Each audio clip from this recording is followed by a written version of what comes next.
வணக்கம் நண்பர்களே, உங்கள் ஈரோடு கோபையா பேசுகிறேன். கேம் சேஞ்சர் யூடியூப் நேயர்களுக்கு என் அன்பான வணக்கங்கள். இன்று விருச்சிக ராசிக்காரர்களுக்கு ஏற்படக்கூடிய நன்மைகள் தீமைகள். நன்மைகள் தான் நாம் சொல்ல வேண்டிய அவசியமே இல்லை. என்ன தீமைகள் ஏற்படும்? விருச்சிகம் என்றாலே கஷ்டம்தானா? விருச்சிகம் என்றாலே நஷ்டம்தானா? விருச்சிகம் என்றாலே தொந்தரவு தானா? விருச்சிகம் என்றாலே எதிரிகள் புலிமால் பாய்கிறார்களே, எல்லோரும் என்னை குத்தி கொண்டே இருக்கிறார்களே என்று நினைக்கிறீர்களா? கவலை வேண்டாம். அதற்குத்தான் நாம் எளிய குபேர யோகத்தை சொல்லிக் கொடுக்க போகிறோம். பயன் பெற்று வெற்றி மேல் வெற்றி பெறுங்கள் விருச்சிக ராசி அன்பர்களே. நண்பர்களே, இந்த விருச்சிகத்திலே பிறந்தவர்கள் எப்பொழுதுமே கோப குணம், அதிகமான கோப குணம் உள்ளுக்குள்ளே இருந்து கொண்டே இருக்கும்.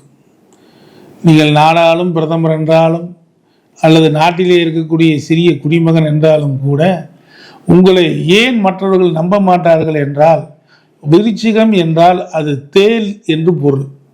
தேல் என்பது எப்பொழுதுமே விஷத்தை உடைய ஒரு ஐந்து ஜந்து.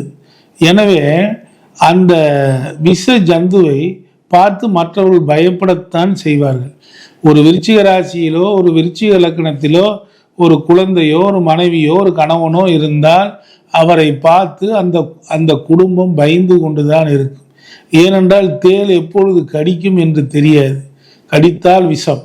எனவே எப்பொழுது வேண்டுமானாலும் இவர் கடித்து விடுவார் என்று உங்களுடன் பயந்து கொண்டேதான் மற்றவர்கள் வாழ்க்கை ஓட்ட வேண்டி இருக்கும். அதனால்தான் நிறைய விருச்சிக ராசி விருச்சிக லக்னக்காரர்களுக்கு மன வாழ்க்கையோ அல்லது குழந்தை பிரிந்து வாழ்வதோ அல்லது குழந்தை பிரச்சனையை அடைவதோ மன வாழ்க்கையில் பிரச்சனையோ அதிகமாக ஏற்படுகிறது. நிறைய கூட்டாளி பாருங்க பிரிஞ்சு போயிடுவாங்க. ஆனால் இந்த விருச்சிக ராசி விருச்சிக லக்னத்துக்கு யோகம் என்னன்னு பார்த்தீங்கன்னா, திடீர்னு நாடாளும் யோகம் கிடைக்கும், திடீர்னு மருத்துவ யோகம் கிடைக்கும், ஜோதிடத்தில் சிறப்பு பெறுவாங்க. இதெல்லாம் ஒரு தனி, அதை விட்டுருங்க. ஆனால் பிரச்சனையை மட்டும் நாம் பார்ப்போம். நண்பர்களே, இந்த விருச்சிக ராசி என்பது ஒரு குட்டை நீர், குளம், குட்டை, இதெல்லாம். ஸோ இவங்க கொஞ்சம் மனசை நல்லதாக மாற்றிக்கணும். மற்றவங்க மேலே பொறாமப்படுறது, அவங்கள மாதிரி நம்ம ஆவலியே நினைக்கிறது, அந்த மாதிரிலாம் இல்லாமல், பொறாமை இல்லாமல் பொதுவாகவே ஒரு நன்மையாக இருந்தீங்கன்னா கட்டாயம் மிகப்பெரிய வெற்றி உங்களுக்கு கிடைக்கும். ஏன்னா விருச்சிக ராசி என்பது குளம், குட்டை என்கின்ற காரணத்தினால் இவர்களுக்கு அந்த தவறான எண்ணம், தவறான மனப்போக்கு, பொறாமை, பிரச்சனை இவர்களுக்குள்ளாயே இருக்கும். அதை இவங்க கொஞ்சம் தவிர்த்துக்கிட்டாங்கனாவே நல்ல வாய்ப்புகளை இவங்க பெறக்கூடிய ஒரு அமைப்பு நிச்சயமாக இருக்கும். அது மட்டும் இல்லை, இவங்களுக்கு 6ஆம் இடமா பாருங்கள், 6ஆம் இடமா மேசமே வருது. அப்போ மேசம் செவ்வாயின் வீடு வருது. அப்போ தலை பிரச்சனை வரும். தலை சார்ந்த பிரச்சனை, கண்ணாடி போடுறது, பல்லுக்கு ட்ரீட்மெண்ட் எடுக்கிறது, அல்லது மன வாழ்க்கை பிரச்சனை, அல்லது வயிறு சம்பந்தமான பிரச்சனை, அல்லது விபத்து, கண்டம், சர்ஜரி, கால் உடையிறது, கை உடையிறது, அல்லது இவங்களை பொறுத்த வரைக்கும் ஏதாவது ஒரு தவறான விஷயமா இவங்களை சித்தரிக்கப்படுறது, இவங்க மேலே குற்றம் சுமத்தப்படுவது, ஏதேனும் ஒரு விஷயத்துக்கு ஜெயிலுக்கு வரைக்கும் கூட போகக்கூடிய ஒரு அமைப்பு, இதெல்லாம் கூட விருச்சிகத்துக்கு வருங்க. அல்லது தண்டனை பெறுவாங்க, அரசாங்க தண்டனை பெறுறது, இந்த மாதிரி அமைப்புகள்லாம் கூட வரும். அப்போ இதுக்கெல்லாம் என்ன சார் பண்ணுறது அப்படின்னா வாய்ப்பு இருக்குது. அதுக்கடுத்து 8ஆம் இடமா இவருக்கு மிதுன வீடு வருது. 8ஆம் இடம் என்பது ஆயுள் ஸ்தானம். அப்போ இவங்க இரட்டை ஆயுள் வாழணும்னு இருக்குது. 50 வயசுனா 100 வயசு வாழ்வாங்கன்னு அர்த்தம். ஆனால் வாழ்வாங்களா அப்படின்னா அப்படி எடுத்துக்கூடாது. அது எப்படி எடுத்துக்கணும்னா, மரணம் வரைக்கும் போயிடுவாங்க, போய் திரும்பி வருவாங்க. ஒரு விபத்தில் தலை இங்கே வரைக்கும் ஒரு லாரியினுடைய தகடு இங்கே வரைக்கும் இப்படி திரும்பி போயிடும். அந்த மாதிரி மரணம் வரைக்கும் போயிட்டு திரும்ப மறுபடியும் பிழைத்து வருபவர்கள் இந்த விருச்சிக ராசி விருச்சிக லக்னக்காரர்களே. அதே மாதிரி 8ஆம் இடமே புதனாக இருக்கிறதுனால இவங்க யாரை நம்பி பணம் கொடுத்தாலும் அதில் பிரச்சனையும் தொந்தரவும் அதிகமாக வரும். பொதுவாக இவங்க சகோதரிக்கு இவங்க உதவணும். அந்த உதவுற எண்ணம் இவங்களுக்கு வராது. 8ஆம் இடம் புதன், இவங்க இளைய சகோதரத்தை பார்த்து பட்டுக்கிட்டே இருப்பாங்க. அந்த மாதிரி பண்ணக்கூடாது. அதே மாதிரி 12ஆம் இடம் சுக்கிரன் சுக்கிரன் இவங்களுக்கு 12ஆம் இடம் துலாமாக வர்றதுனால இவங்களுக்கு அமையிற மனைவிக்கு ஏதேனும் ஒரு உடம்பு குறை, உடம்பு பிரச்சனை, மருத்துவ செலவு, விரயம் அல்லது 2வது குழந்தைக்கு மருத்துவ செலவு, இந்த மாதிரி ஏதேனும் தொந்தரவுகளை குழந்தைக்கோ அல்லது மனைவிக்கோ கொடுத்து கொண்டே இருக்கக்கூடிய அமைப்பு நிச்சயமாக உண்டு. இதிலிருந்து வெளியில் வரணும் அப்படின்னா என்ன பண்ணணும்? நண்பர்களே, விருச்சிகத்தை பொறுத்த வரைக்கும் நல்லது என்னன்னு முதல்ல அதுதான் ஃபஸ்ட்டு. அதுக்கு அடுத்து தான் நெக்ஸ்ட்டு மற்றது எல்லாமே.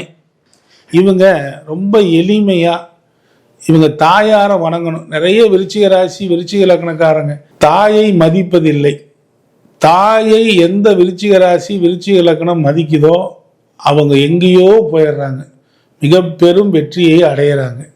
அதனால விருச்சிக ராசி விருச்சிக லக்னக்காரங்க முதல்ல வணங்க வேண்டியது இவங்க தாயாரை தான். அதுக்கடுத்து விருச்சிக ராசியில் பிறந்திருந்தா உங்கள் வீட்டில் விருச்சிகம், கும்பம், ரிஷபம், சிம்மம், மீனம் ஆகிய ராசி லக்கணமெல்லாம் அற்புதமாக வரும். அதே போல் உங்கள் வீட்டை பொறுத்த வரைக்கும் விருச்சிக ராசியில் நீங்கள் விசாக நட்சத்திரத்தில் பிறந்திருந்தா வழிபட வேண்டிய தெய்வம் திருச்செந்தூர் முருகன். அதே மாதிரி நீங்கள் குபேர யோகத்தை பெறுவதற்கு வழிபட வேண்டிய தெய்வம் திருச்செந்தூர் முருகன்.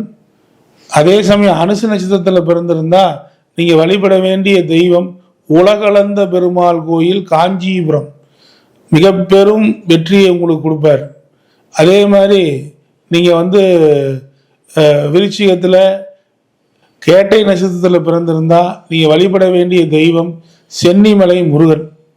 முருகரை வழிபட வழிபட வெற்றி மேல் வெற்றி கிடைக்கும்.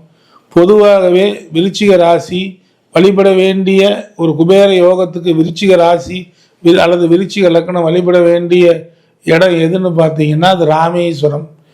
ராமேஸ்வரம் சென்று வந்தால் ராமநாதரை வணங்கினால் மிக பெரும் வெற்றி இவர்களுக்கு கிடைத்து கொண்டே இருக்கும்.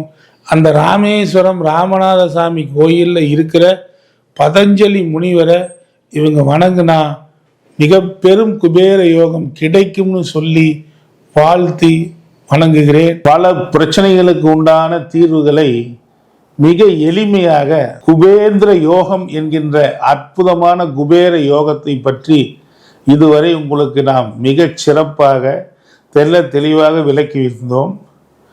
நான் என்னுடைய அப்பாயின்மெண்ட் உங்களுக்கு தேவைப்பட்டால் நீங்கள் ஜாதக ஆலோசனை பெறுவதற்கு நீங்கள் என்னிடம் விருப்பப்பட்டால் என்னுடைய நம்பரான 9842737800 அதாவது 98422737 என்கின்ற எண்ணிற்கு நீங்கள் ஃபோன் செய்து உங்கள் அப்பாயின்மெண்ட்டுகளை ஃபிக்ஸ் பண்ணிக்கொள்ளலாம். அதாவது உங்களுடைய முன்பதிவை நீங்கள் பெற்றுக்கொள்ளலாம். அதுபோல் நாங்கள் நேரடியாகவும் ஜோதிடம் பார்க்கிறோம், ஆன்லைனிலும் ஜோதிடம் பார்க்கிறோம். எப்படிப்பட்ட முறையிலும் நீங்கள் அப்பாயின்மெண்ட் பெறலாம். இது மட்டுமல்ல, நம்முடைய வகுப்புகள் ஆண்டவர் ஆஸ்ட்ரோ சயின்ஸ், அதாவது ஜோதிட சித்தன் என்கின்ற குழு, ஜோதிட சித்தன் என்கின்ற யூடியூப் சேனல், இவைகளிலே நாம் வகுப்பு எடுத்து கொண்டிருக்கிறோம். கிட்டத்தட்ட பல ஆயிரக்கணக்கான மாணவர்கள் நமது வகுப்பிலே படித்து கொண்டிருக்கிறார்கள். ஜோதிடம் சம்பந்தமான எந்த வகையான உங்களுக்கு பலன் எடுக்க முடியவில்லையா, பரிகாரம் எடுக்க முடியவில்லையா, திசா புத்தி பற்றி தெரியவில்லையா, அல்லது என்ன ஜோதிடம் முழுக்க கற்றுக்கணுமா, நீங்கள் தாராளமாக என்னை காண்டாக்ட் பண்ணுங்கள். உங்களுக்கு ஒரு பேக்கேஜ் இருக்குது, அதை அப்படியே உங்களுக்கு கொடுக்குறோம். எங்கள் வகுப்பை நீங்கள் ஒரு வகுப்பு வாங்கி படித்து பார்த்தீங்கனாலும், ஒரு வகுப்பு நீங்கள் வீடியோ கேட்டிங்கனாலும், ஒரு வகுப்பு நீங்கள் ஆடியோவில் கேட்டிங்கனாலும், நீங்கள் அந்த ஜோதிடத்தில் உங்களுக்கே பூரா மிகச்சரியாக அப்படியே புல்லரிச்சு போகிற அளவுக்கு ஒவ்வொரு வகுப்பும் இருக்கும். கிட்டத்தட்ட பல ஆயிரக்கணக்கான மாணவர்கள் நம்ம உலகம் முழுக்க உருவாக்கியிருக்கோம்.